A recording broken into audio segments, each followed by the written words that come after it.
이불킥 할 만한 고백을 하나 하겠습니다. 저는 초등학교 4학년 때 일기장에 이렇게 사는 게 무슨 의미일까? 차라리 죽고 싶다 라고 쓴 적이 있습니다. 왜 그랬을까요? 일찍 찾아온 사춘기였을까요? 그걸 본 7살 동생이 천진하게 물었었죠. 누나는 왜 죽고 싶어 해? 글쎄 왜였을까요? 전 아직도 잘 모르겠습니다. 11살의 나이에 뭐가 그렇게 힘들었는지. 다만 저는 그냥 어렸을 때부터 좀 우울함과 외로움을 자주 느꼈던 것 같아요.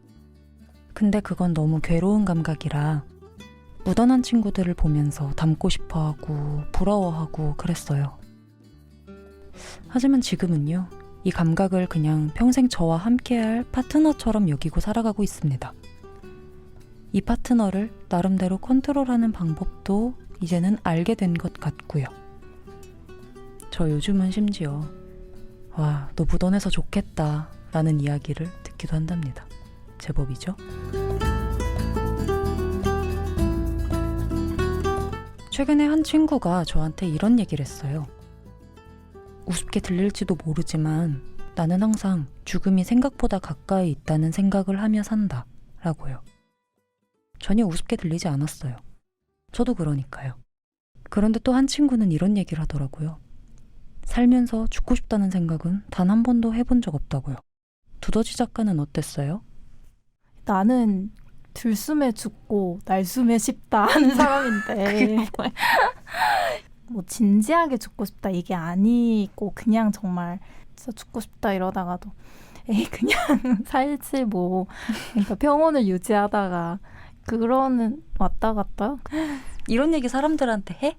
어디서 이런 말 하면 좀 안 하는 편이지. 그렇군요. 수진이라는 친구는 이렇게 말했습니다. 나는 고등학교 때 제일 충격을 받았던 말이 내 친구가 나는 죽고 싶다는 생각을 한 번도 해본 적이 없어 그러는 거야. 그래서 나는 그게 너무 신기했거든. 왜냐면 나는 약간 그거는 좀 주기적으로 찾아오는 죽고 싶다 그냥 뭐 모든 걸 끝내고 싶다 별 이유가 아니어도 뭐 큰 사건이 없어도 그러니까 계절 바뀌듯이 좀 주기적으로 찾아오는 그런 거였는데 내 친구는 그런 생각을 단 한 번도 해본 적이 없다는 거야. 그래서 나는 거기에 너무 충격을 받았어. 세상에 저런 사람도 있구나. 나는 그때 처음으로 모든 사람이 다 이런 생각을 하는 건 아니구나라는 걸 그때 깨달은 거야. 고등학생 때. 사실 죽음이나 우울함이 유쾌한 소재는 아니잖아요. 사람들은 사회화되면서 점점 이런 소재에 대해서는 말을 아끼게 되고 아닌 척하게 되고요. 저처럼요. 근데 그러다 보면 가끔 나만 이런가? 라는 생각도 하게 되는 것 같아요. 하지만 우리 그렇지 않잖아요. 저만 이런 거 아니잖아요. 그래서 오늘은 우울하다는 감각에 대해 좀 대놓고 이야기를 해보고 싶었어요. 물론 이런 생각을 평소에 하지 않는 사람들도 있겠지만 그래도 이런 사람들이 생각보다 많구나 하면서 들어주세요. 오늘의 주제는 우울하다는 감각입니다. 빅리틀 라이프 7회를 시작할게요. 저는 제작을 맡은 장도수 PD입니다.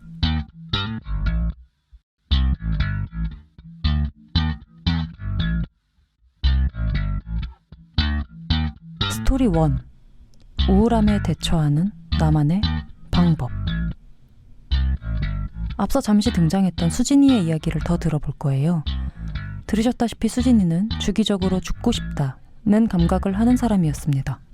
하지만 고등학교 때 친구가 나는 죽고 싶다는 생각을 한 번도 해본 적이 없어 라고 말했고 충격을 받았죠. 모든 사람들이 나처럼 생각하는 건 아니구나. 그리고 대학에 진학해 창작을 전공하는 학과에 입학하게 됐습니다. 그리고 나서는 대학교를 갔는데 대학교에는 나랑 비슷한 인간들이 많으니까 과 특성상 이제 좀 그런 걸 잊었지. 근데 이제 직장 생활을 하고 다시 이제 사회로 나왔을 때는 또 다른 유형의 사람들을 많이 만나잖아. 근데 또 궁금한 거지. 저 사람들은 그러니까 삶의 그 태도가 어떤 태도일까? 주로 어떤 사람들을 볼 때 궁금했어? 뭐랄까? 그런 게 느껴지지 않아? 나는 좀 사람들을 볼 때 나랑 잘 통하겠다라고 생각하는 사람들은 우울함이 느껴지거든? 굳이 말을 하지 않아도 내가 너 뭔가 촉이 와. 그러니까 그게 별거 아니어도 그냥 뭐 풍경을 보면서 한마디를 던져도 그 한마디가 되게 좀 다른 시각에서 말하는 그러니까 그런 포인트들이 있단 말이야. 자세히 지금은 뭐 설명하지 못하겠지만 근데 되게 그냥 뭔가 무해하고 건강한 뭐 그런 사람들 있잖아. 되게 그러니까 내가 생각했을 때는 약간 종교를 믿는 사람들이 해맑은 그런 사람들 뭔지 알아? 너 모태신앙이잖아. 그런 어떤 일말의 의심도 없어 보이는 거. 그렇지 그런 것도 있고 좀 뭐라 그래야 되지? 그러니까 되게 밝아 보여 사람이 밝아 보이는데도 어두운 사람이 있고 그냥 그거를 그냥 진짜 밝은 사람이 있고 그러니까 이건 느낌이라서 내가 정확히는 말은 못하겠는데 그냥 되게 사회적 이슈에 대해서도 그냥 엄청 단순하게 생각하고 그냥 휙 지나가 버리거나 진짜 텐션이 너무 높아서 내가 기가 빨린다거나 그런 아무튼 사람들한테는 근데 친해지고 싶거나 그럴 거라고 믿진 않지만 궁금은 한 거야. 그런 사람들은 그러면은 우울함에 대해서 어떻게 생각을 할까라는? 우울해지기 시작하면 어떤 변화가 생겨?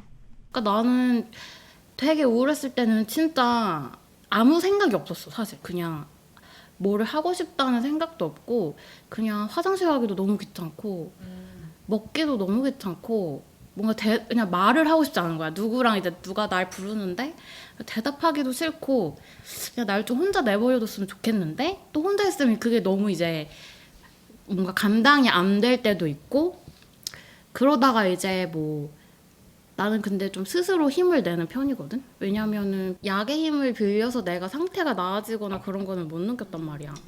수진이는 병원도 오랜 시간 다녀봤지만 약이나 상담으로 큰 도움을 받지는 못했다고 합니다. 물론 사람마다 다르겠지만 주로 어떨 때 우울함을 감각하게 되는 걸까요? 수진이는 자신의 우울함의 원인을 크게 두 가지로 나눕니다. 그러니까 우울함의 종류에 따라서 다른 것 같아. 그것도 내가 바꿀 수 없는 것들 있잖아. 환경이나 뭐 나를 둘러싼 사람들이나 그런 거에 대해서 우울할 때는 좀 속수무책이야. 감당이 안 돼. 아, 어? 네가 바꿀 수 없는 것들에 대해서 우울할 때 속수무책이라고? 응. 그러니까 예를 들어 가족 때문에 힘들어 내가. 가족은 내가 바꿀 수가 없잖아. 그렇게 내가 바꿀 수 없는 환경에 대해서 힘들 때는 진짜 너무 힘들어서 뭐랄까 진짜 너무 힘들어. 너무 힘들고 좀 뭐 나이 먹고 원망하는 건 좀 그렇지만 가끔씩 좀 원망하는 마음이 들기도 하고 우리도 인간인 걸. 그렇게 생각하다가 이제 근본적으로는 내가 왜 태어났을까? 그러니까 나의 뭔가 그렇게 되잖아 연결이. 그러니까 되게 엄청 딥해지는 거야. 그리고 비교는 굉장히 잘못된 그 방법이지만 어쩔 수 없지 나도 사람인데. 비교를 하다 첫 번째는 내가 바꿀 수 없는 환경 때문에 우울한 경우입니다. 내가 어찌할 수 없는 상황 때문에 우울했던 경험 있으신가요? 뭐가 있을까? 나는 아둥바둥 돈을 모으고 있는데 태어날 때부터 집에 돈이 많은 사람들을 볼 때. 나는 정상 가족과 비교하면 결핍이 있는 가정에서 태어났는데 너무 화목하고 애틋한 뭐 KBS 연속극에 나올 법한 가족을 볼 때 등등 뭐 여러 가지 경우가 있겠죠. 물론 이건 내가 어떤 위치에 서서 어디를 바라보느냐에 따라서 달라질 수 있는 판단이지만 이와 같은 이유로 한번 우울해지기 시작하면 수진이 말대로 그야말로 속수무책이 되겠죠. 잠시 제 얘기를 하자면요. 저는 점점 내가 어찌할 도리가 없는 내가 아무리 노력해도 바꿀 수 없는 것들에 대해서는 더 이상 생각하지 않는 법을 배워가는 것 같아요. 이게 맞는 방향인지는 잘 모르겠어요. 저는 체념한 걸까요? 타협한 걸까요? 하여튼 수진이 얘기로 다시 돌아가서 수진이에게 우울함을 야기하는 두 번째 이유에 대해 들어볼까요? 이번에는 자신의 잘못이나 실수 때문에 엉망이 된 상황을 맞닥뜨렸을 때입니다. 내가 뭐 예를 들어서 업무를 보다가 내가 실수를 했어. 나 때문에 발생한 실수가 있어. 그런 것 때문에도 우울하잖아. 나는 내가 자존심이 세가지고 내가 실수하는 거는 진짜 우울해지거든. 진짜? 그러니까 나는 이거를 귀여워. 실수를 하고 싶지 않고 내가 생각하는 어떤 나의 모습이 있을 거 아니야. 근데 잘해내는 모습. 거기에 뭔가 금이 가면은 나는 그게 너무 힘이 든 거야. 좀 너무 그게 내 발목을 잡아. 그래서 그런 것 때문에 우울할 때는 곱씹어 계속. 계속 곱씹어. 너의 실수를 곱씹어? 내 실수를 계속 곱씹어. 그러니까 나 때문에 뭔가가 벌어진 거라면. 그러니까 내가 그거를 뭔가 실수하고 싶지 않았는데 실수를 했거나 내가 더 잘할 수 있었는데 아깝게 뭔가 그냥 그 밑으로 그쳤다거나 이럴 때는 그냥 계속 곱씹어. 그리고 아 그래 하고 약간 나 도끼로 이겨낸 스타일이거든 그게. 어떻게 되는 거야? 사고 과정이? 곱씹어서 스스로 납득을 하고 스스로 이거를 이겨낼 때까지 그걸 계속 리플레이를 하는 거야. 그 상황이나 어떤 내가 그 실수했던 이유에 대해서 그걸 계속 잘근잘근 씹어 먹는 거야. 그 이유를. 그래가지고 소화될 때까지 계속 잘근잘근 씹어 먹다가 아 그래 됐어 라는 순간이 오거든. 계속 생각을 하다 보면 그때 이제 툭 털고 아 근데 그냥 다 족가고 내가 다음에는 더 해야겠다. 계속 곱씹다 보면은 어느새 그냥 족가 마인드가 되는 거야. 아 결론은 되게 긍정적이야. 결론은 긍정적이야. 근데 이거를 가운데 과정이 너무 힘든 거 그러니까 같지 나를 않았어? 좀 갉아먹는 거지 어떻게 보면은. 처음에는 귀를 의심했습니다. 자기가 이겨낼 때까지 그 상황 속에 자신을 가두어 버리는 격파법이라니. 근데 어쨌든 이렇게 족가 마인드로 툭툭 털고 일어날 수 있는 동력은 도대체 어디서 오는 걸까요? 나는 좀 내 커리어나 내가 하고 싶은 일에 대해서 욕심이 있으니까 나는 이걸 이겨내는 거거든. 그거를 난 잘 해내고 싶고 내가 원하는 만큼 좀 도달하고 싶으니까. 그래서 나는 이게 유지되는 거라고 생각을 하고 내 목표나 뭐 야망이나 욕망이 무너지는 순간이 온다면 그때는 내가 어떻게 될지 모르겠어. 그때는 나도 상상이 안 돼. 어떻게 이게 될지? 그래서 이게 조금 약간 잘못된 해소 같은데 우울증을 털어내는? 근데 일단은 뭐 지금은 내가 욕심이 있으니까 그렇게 털어내는 거고 근데 욕심으로 일어서는 거. 이러고 있으면 안 돼. 왜냐면은 그냥 빨리 뭐 하나라도 더 지금 배우거나 더 쓰거나 뭘 해야 돼 이런 식으로 그냥 채찍질 하는 거지. 근데 그렇게 일어서게 돼. 결국에는 과정이 조금 힘들긴 한데 그래도 일단 일어서게 되니까. 그냥 내가 지금 나를 두고 그런 태도가 나에게 좋은 건지 안 좋은 건지를 판단을 해보자면은 나는 이것밖에 몰라. 그래서 그런 것 같아. 뭐 위로를 받았다거나 그러니까 내가 어떤 새로운 방법을 찾지 못해서 나는 그래서 자꾸 나를 채찍질을 하는 것밖에 못하니까 그래서 이게 더 심해지는 것 같기도 하고 그러는 것 같아. 친구로서는 되게 걱정되는 포인트긴 하다. 그치. 근데 나는 뭐 엄마 아빠한테 내 고민을 털어놓는 적이 별로 없고 친구들한테도 그냥 글쎄 응석을 부린다는 게 뭔가 상상이 안 가. 이거 뭐 어떻게 부려야 될지도 사실 모르겠어. 응석을 부린다는 게 뭐야? 생각해봐. 응석을 부린다는 게 어떻게 해야 돼? 그러니까 그런 게 성격이랑도 관련이 있는 것 같아. 환경이 그 성격을 만드니까. 제가 가장 잔인한 말이라고 생각했던 게 셰익스피어가 한 말이었거든요. 성격이 곧 운명을 결정한다. 그런데 성격은 또 환경에서 결정된다니 너무 절망적이네요. 그래서 나는 그런 말을 좀 싫어하게 됐어. 아유 뭐 우리 애가 뭐 철이 일찍 들어가지고 되게 뭐 좋은 애라는 그 칭찬의 하나잖아. 어른들이 말하는 거는 의젓하네. 뭐 의젓하고 뭐 우리 애가 근데 그게 그러니까 나도 그런 말을 많이 들어왔지. 엄마나 아빠가 뭐 어디서 친척들이랑 얘기할 때 얘는 뭐 다 컸어요. 뭐 얘는 뭐 어디 뭐 물가에 내놔도 걱정이 없어요. 뭐 이런 말 하잖아. 근데 어릴 땐 그게 칭찬인 줄 알았지.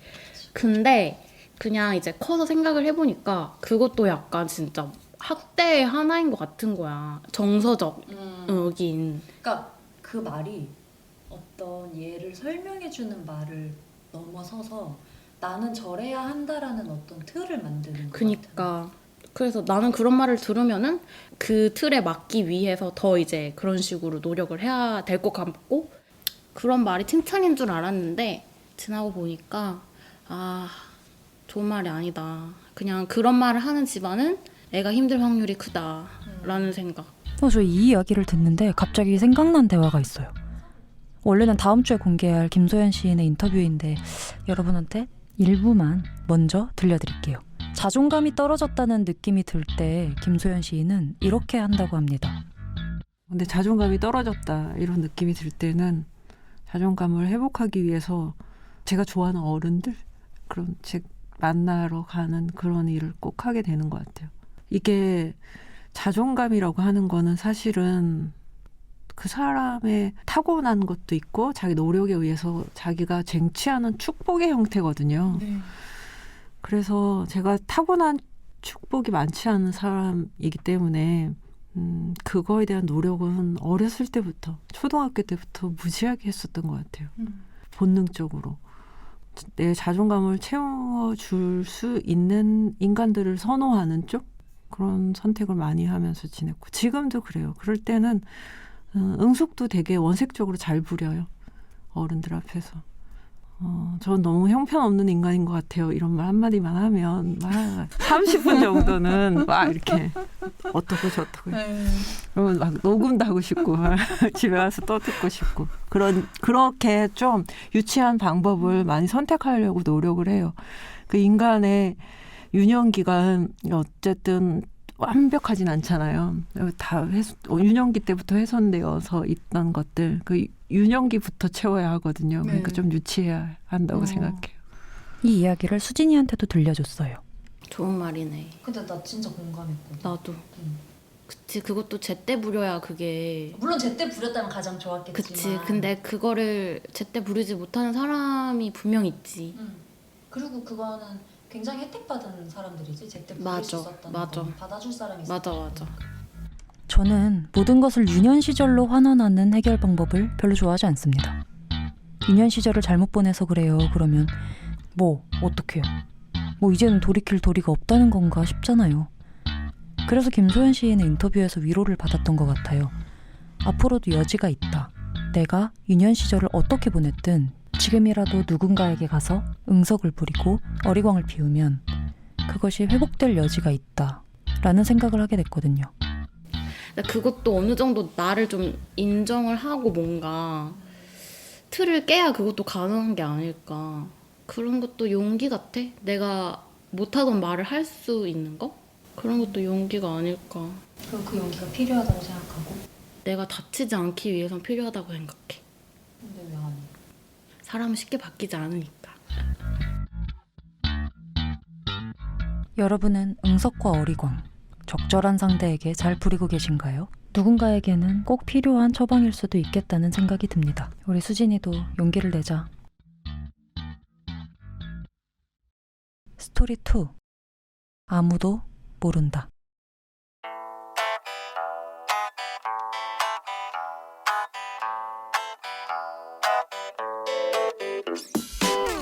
이번에는 저의 몇 없는 남자 사람 친구 현준이의 이야기입니다.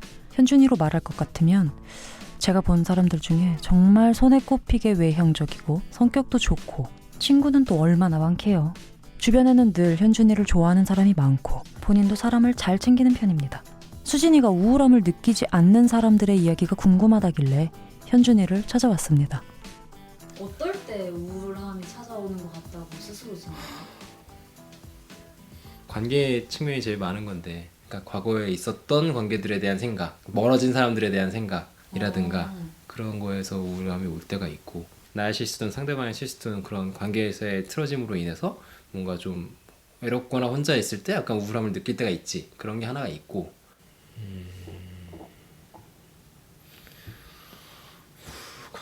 어렸을 때 기억이 이제 하나 더 있는 건데, 어렸을 때 이제 약간 학교에서 왕따 당한 게 있었어가지고 그런 게 좀 그때 좀 있었지. 보통 다 관계야. 그러니까 왜냐면 나는 어쨌든 경제적으로 어려웠던 적 없으니까 운이 좋게도 다행히. 그래서 그것 때문에 뭔가 어려운 건 없었는데 이제 사람들 만나면서 생기는 거지 보통. 사실 이때 조금 놀랬어요. 왜냐면 현준이를 생각하면 언제나 사람들한테 둘러싸여서 우뚝 서 있는 모습이 떠올랐거든요. 왜 흔히들 말하는 정교회장상 같은 거 있잖아요. 친구 많고 서글서글하고 감정 기복도 없고 품이 넓고 무던하고 그런 사람이요. 그러니까 어렸을 때 이제 그 과거에 학교 다닐 때 되게 관계가 안 좋았어. 중학교 때 1년 정도. 왜냐면은 되게 독특한 애였고. 왜? 되게 지금이야 이게 약간 사회에서야 내가 뭐 야구 좋아하고 막 차 좋아하고 이런 것들이 되게 그냥 하나의 독특한 면으로 인정받지만 사실 학교에서는 뭔가 유행을 안 따라가거나 그러니까 경우에 따라서는 그게 되게 이상한 애처럼 보일 수 있지. 그런 애들이 하는 게임이나 이런 거에 관심사가 없으니까 좀 약간 이제 소외됐던 적이 있었지. 그게. 근데 그게 너의 의지는 아니고 상처가 됐던 거야? 상처가 되지 당연히. 그 당시에는 되게 힘든 상황인 거지. 그런 상황들이 어쨌든. 근데 억지로 막 하기에는 너는 막 남자애들이 좋아하는 게임이나 이런 그렇지. 거 그런 건 내가 관심이 없고 그러니까 뭐 그때 당시에 그 애들 탓하고 싶진 않은데 이제 자연스럽게 소외가 되고 무리해서 이제 약간 왕따 같은 걸 당하면서 되게 우울했었지 그때는. 근데 이제 그걸 내가 극복하면서 되게 노력을 많이 했어. 중2에서 중3 올라가면서 일종의 사회화. 사회화를 한 거지. 그때 겪은 거지 사회화를. 그러면서 중3 때는 이제 완전 달라서 뭐 회장도 하고 막 완전 이제 완전 180도 변한 건데. 되게 너무 힘들어. 그치, 그게 되게 힘들었지. 그럼 사회가 돼가지고 사실 사회에 나가서 누구와도 관계를 잘 맺을 수 있는 좋은 사람이 됐지만 이제 약간 내 이야기를 되게 하기 어려워진 게 그러니까 가령 너 감정 상태가 어때? 좋아 그냥. 그러니까 내가 굳이 힘든 일을 겪어도 내가 오늘 너무 힘들었고 직장 상태 때문에 우리 사장님이 너무 힘들고 이런 얘기를 굳이 해서 뭐해 약간 이렇게 되는 거야. 왜냐면은 이제 그거를 어렸을 때 너무 그 얘기를 해서 인정받고 싶었던 역사가 있는데 공감을 안 해주는구나 사람들이. 별로 재미없어 하는 얘기에는 굳이 안 하는 게 맞구나. 이걸 이제 너무 체화가 되어버리니까 그런 얘기를 되게 안 하는 습관이 들어버렸지 사실. 너무 어린 나이에. 그래서 지금도 잘 안 하게 되고. 중학생 현준이는 또래 남자아이들이 좋아하는 게임이나 축구가 아니라 야구와 자동차 같은 것들을 즐기는 특이한 아이였어요. 그런데 친구들이 현준이의 솔직한 취향을 깔보고 무시하고 급기야는 현준이를 왕따시키기 시작하니까 사람들은 자기들이 재미있어 하는 이야기를 좋아하는구나 라는 걸 배웠습니다. 그래서 그 이후부터 사람들이 무리 없이 받아들일 법한 이야기만 하게 되었다고 해요. 감정적인 거는 이제 그때 세팅이 돼가지고 되게 묻어내진 사람처럼 된 건데 약간 이제 어떤 약간 내 감정을 뭔가 얘기를 해야 되는데 못하니까 좀 그런 게 쌓이는 게 있겠지. 그럴 때 좀 우울함이 있지 않나? 약간 그런 게 있지. 그럼 너는 보통 그런 감정들이 쌓이면 누구한테 이야기해? 그러니까 그 얘기를 안 한다니까. 대상이 없어. 아무도 없어. 연애할 때도? 연애할 때도 잘 안 해. 그래서 보통 상대가 힘들어해.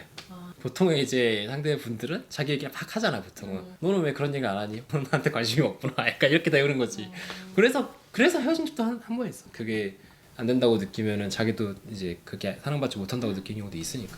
이건 감정이 없다거나 감정 표현을 일부러 참는 것과는 다릅니다. 본인은 정서적인 교류를 하고 싶은 마음이 있지만 그게 잘 안 된대요. 상대방의 반응이 두려워서일까요? 그래서 현준이는 상담을 받으러 갔습니다. 하지만 결국 상담 선생님한테까지도 끝내 털어놓지를 못했습니다. 정서적인 교류가 내가 잘 안 되나 봐 진짜. 그래서 내가 상담을 되게 오래 받았었는데 그때 겉돌았어. 그러니까 상담 선생님한테 다 얘기를 해야 되는데 뭔가 상담 선생님도 그 얘기를 하더라고 나중에. 얘기를 안 하고 있다 뭔가 그런 얘기를 하고 싶어서 간 건데 못 하고 있으니까. 상담 선생님한테조차. 그게 안 돼가지고 그래서 연극을 했지 나중에. 연극을 작년에 연극을 잠깐 했었어. 너 연극했어? 연극 나 몰랐네. 아니 근데 그래서 극단이 연극을 있어. 하면 해소가 좀 되는. 그거를 생각을 하고 갔지. 왜냐하면 어쨌든 그게 대사 인물의 감정이입을 해야 뭔가 그러니까 내가 모두니까 울음이 없음. 내가 나 고등학교 때 울어본 적이 없으니까. 진짜? 나 울어본 적이 없어. 고등학교 때 이후로? 그래가지고 이게 뭔가 문제가 있다. 싶어가지고. 그래서 정서 표출을 인위적으로라도 일단 해야 좀 배울 수 있을 것 같아서. 근데 연극을 배우는 기간에서는 좀 한 발짝 나아졌다고 느끼긴 했어. 그렇지. 연극이 어쨌든 그러니까 소설이나 드라마를 보더라도 연극 배우기 전이랑 후랑 조금 다른 건 있는 거지. 그러니까 가령 나는 되게 전지적 시점에서 보는 걸 좋아하는데 드라마는 영화는 카메라가 찍는 거다. 그러니까 그 인물을 이입하지 거의 않고 그냥 구성이나 전개나 이런 것들을 생각하면서 보는 편이라 그런 게 없는데 연극을 하면서 이제 실제로 낭독극이나 이런 거 하면은 보통은 구성도 구성이지만 스토리에 대한 감정선이나 이런 걸 더 중요하게 보는 연습을 하다 보니까 그건 좀 달라진 게 있네. 나 같은 경우는 정서적인 게 너무 예민해서 우울감이 자주 오는 편이었고 그게 나이 들어가면서 어쨌든 자의반 타의반 무뎌지잖아. 어쨌든 그치, 그걸 당연하지. 감당하고 살 수는 없으니까. 그래서 이입을 안 하게 돼서 오히려 난 더 좋거든. 근데 너는 오히려 이입을 하고 싶은 거지 약간 나는 너무 안 해가지고.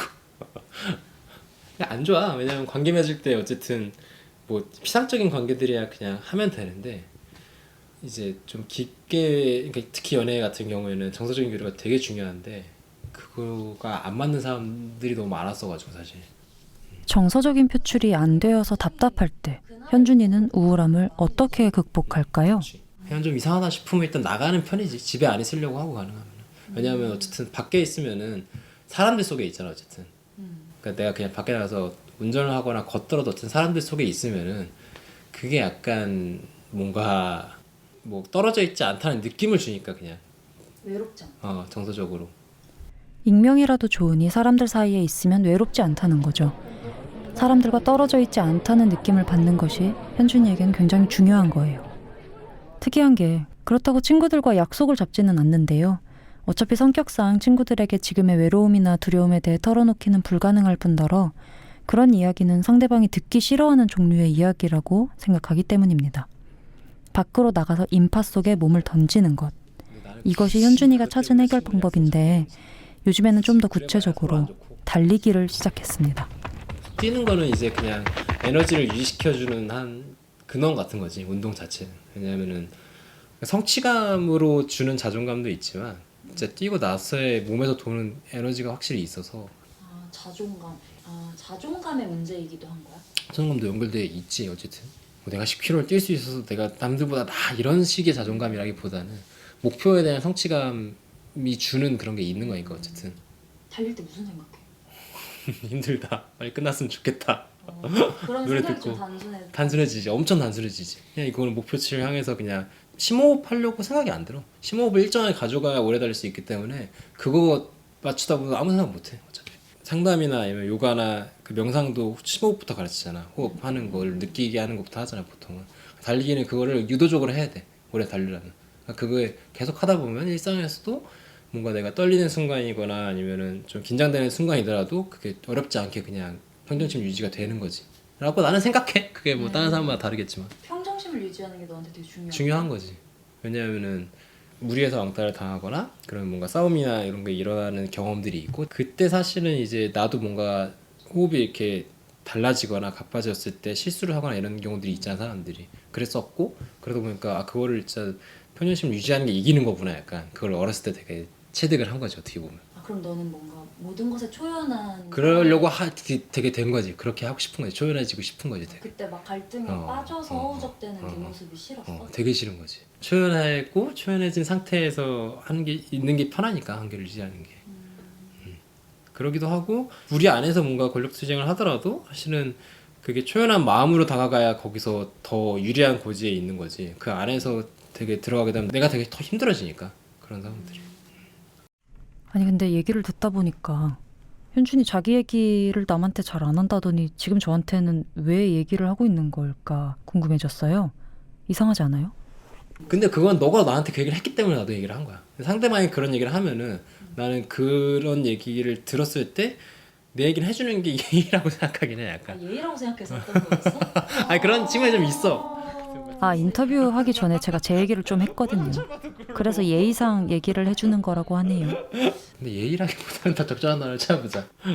나는 그러니까 그게 약간 예의라기보다는 그 얘기를 해줘서 되게 고마웠던 것 같아. 왜냐하면은 그런 얘기를 나한테 잘 하는 사람이 없고, 일단 내가 너무 초면한 스타일이라 그런가? 뭐 그런 게 있고 약간.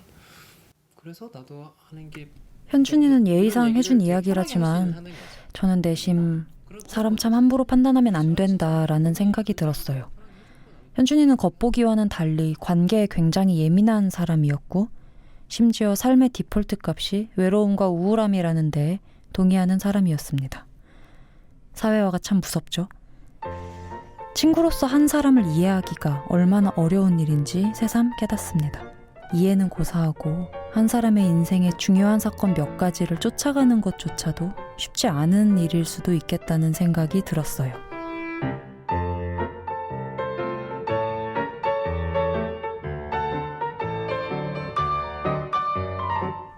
스토리 3.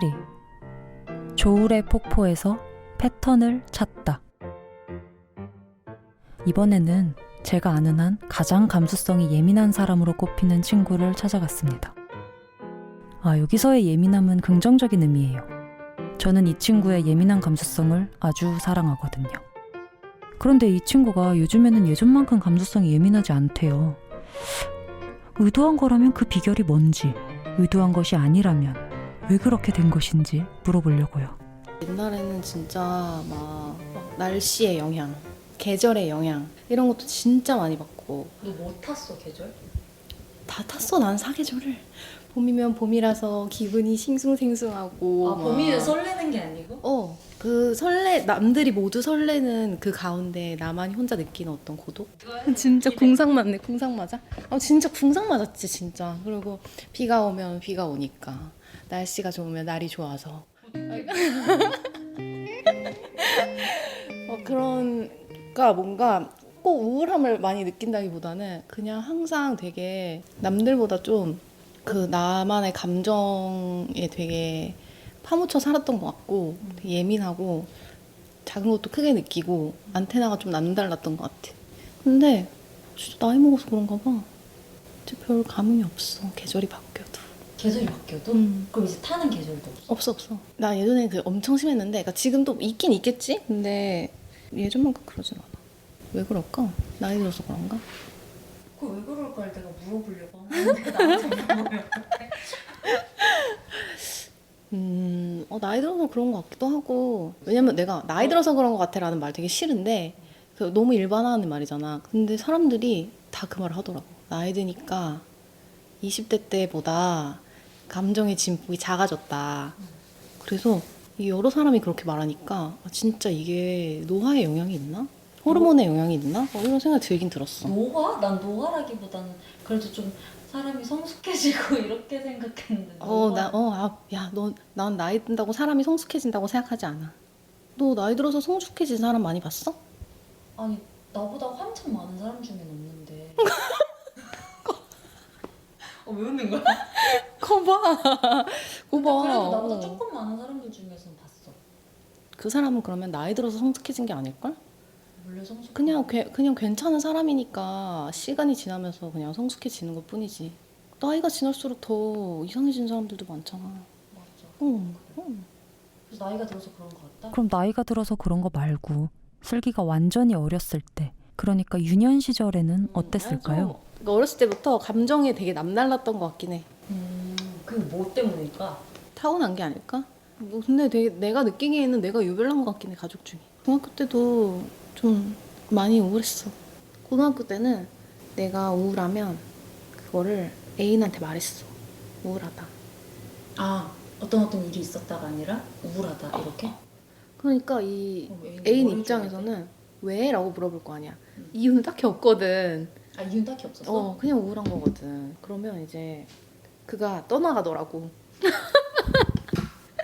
그래서 그때 알았어. 나 다른 사람한테는 우울하다는 얘기를 하면 안 되는구나. 그럼 고등학교 때 알았다고? 그때 차이가 엄청 충격받았거든.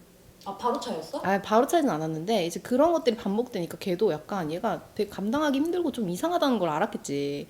아무튼 그래서 이제 그때 깨달았어요. 그러니까 내가 만약에 우울하다고 다른 사람한테 얘기하면 그게 상대방을 되게 질리게 하는가 보다. 그걸 깨달았지. 그래서 혼자 처리해야 된다, 우울은. 근데 굉장히 티가 많이 나셨다. 이 사람. 제가 느꼈잖아요. 옆에서. 네. 그래요. 혼자 처리하려고 했으나 혼자 처리하고 했으나 쉽지 않았다. 홍설기가 그 1000번인지 2000번인지 버스 타고 가면서 이터널 선샤인 영화를 틀어놓고 이어폰을 꽂고 그것만 들으면서 가는 날은 우울한 날이다. 너 그런 걸 기억해? 그래서 네가 막 그랬어. 그거를 소리만 들으면서 가도 좋다고. 그치. 그러면 이제 슬기 우울. 옛날에는 내가 기억. 옛날에 제가 기억하는 슬기는 우울하면 꼭 하는 행동들이 있었어요. 맞아, 정확히 맞아. 함께 다녔던 대학에 천문대가 있었는데 인적이 드물고 캠퍼스와 동떨어진 느낌을 주는 곳이었거든요. 거기에 혼자 올라갔다 왔다? 그럼 우울한 날인 거예요. 계절마다 꼭 듣는 앨범이나 노래도 있었어요. 그때는 지금처럼 스트리밍을 할 때가 아니어가지고 일일이 플레이리스트를 업데이트했어야 됐는데 그걸 매 계절마다 하더라고요. 듣지, 가끔 듣고 그걸 싶어도 보고 듣지. 하지만 이게 봄이라고 듣지 아, 않았어. 얘 참 부지런하다라고 생각했었죠. 한편으로는 부럽기도 했던 것 같아요. 자기한테 우울감이나 공허한 감정이 찾아올 때 어떻게 대처해야 하는지 알고 있는 것 같아서요. 그렇네. 내가 하는 것들이 있었네. 그러게. 지금 너 말 듣고 깨달았어.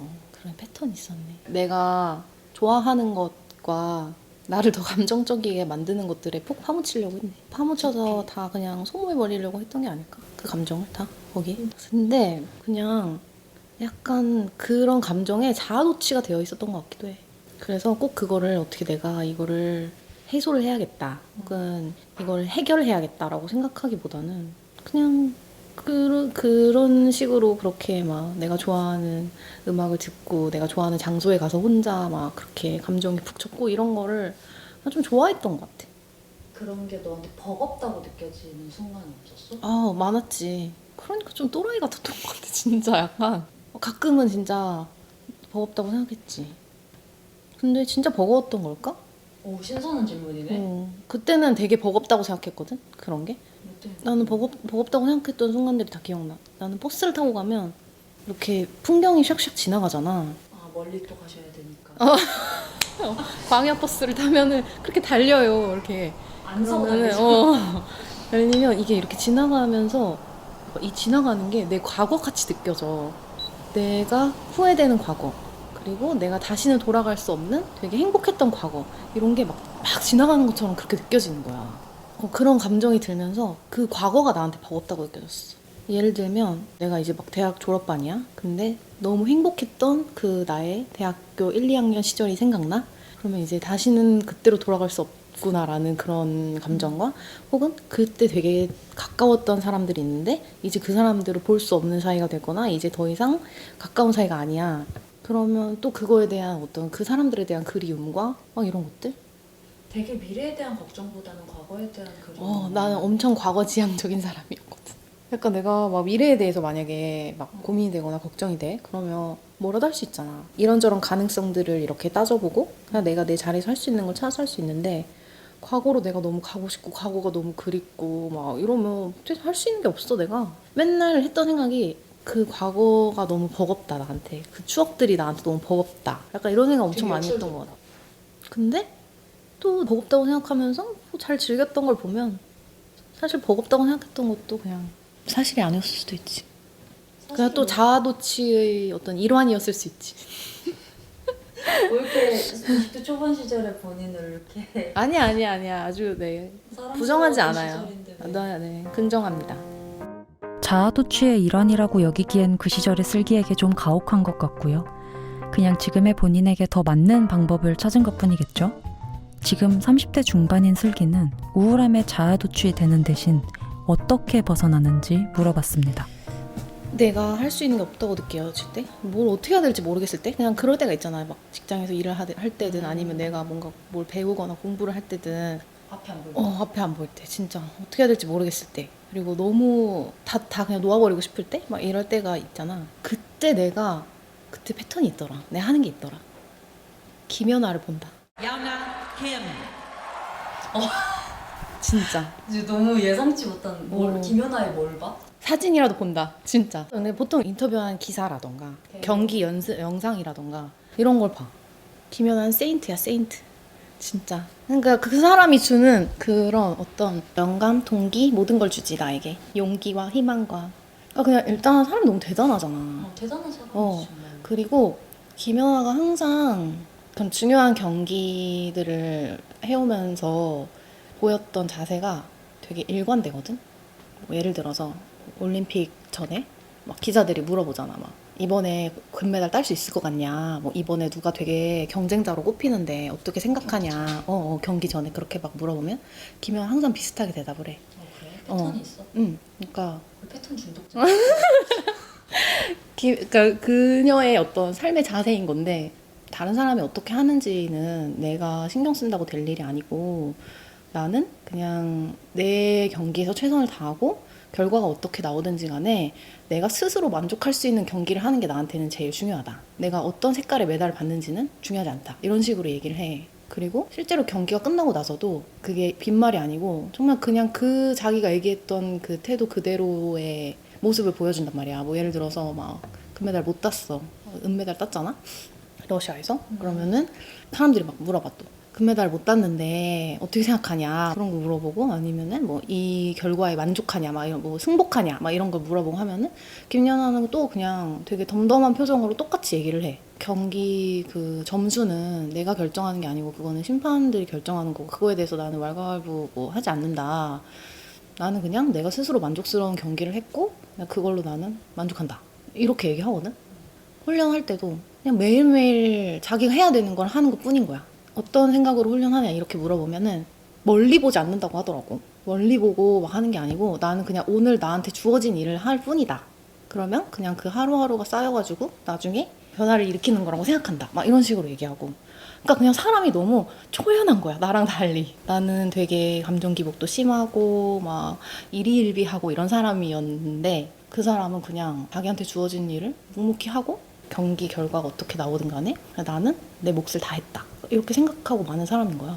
근데 그게 나한테 되게 어떤 울림을 줬던 것 같아. 내가 되게 힘들거나 아니면 뭔가 다 놓아버리고 싶거나 하고 싶지 않거나 그럴 때. 그래서 김연아의 그런 인터뷰 영상이나 경기 영상을 보면 아, 나도 이렇게 살아야겠다. 나도 이렇게 살고 싶다. 너무 깊게 생각하지 말고 너무 멀리 보지 말고 그냥 내가 오늘 하려고 했던 걸 해야겠다. 그러니까 사람이 막 너무 힘들고 그러면 다 안 하고 싶잖아 그냥. 근데 이제 연아를 보면 그냥 오늘 내가 하려고 했던 걸 하고 그걸 마치면 그게 오늘 나의 성공이다. 정말 의외의 답변이었습니다. 김연아라니.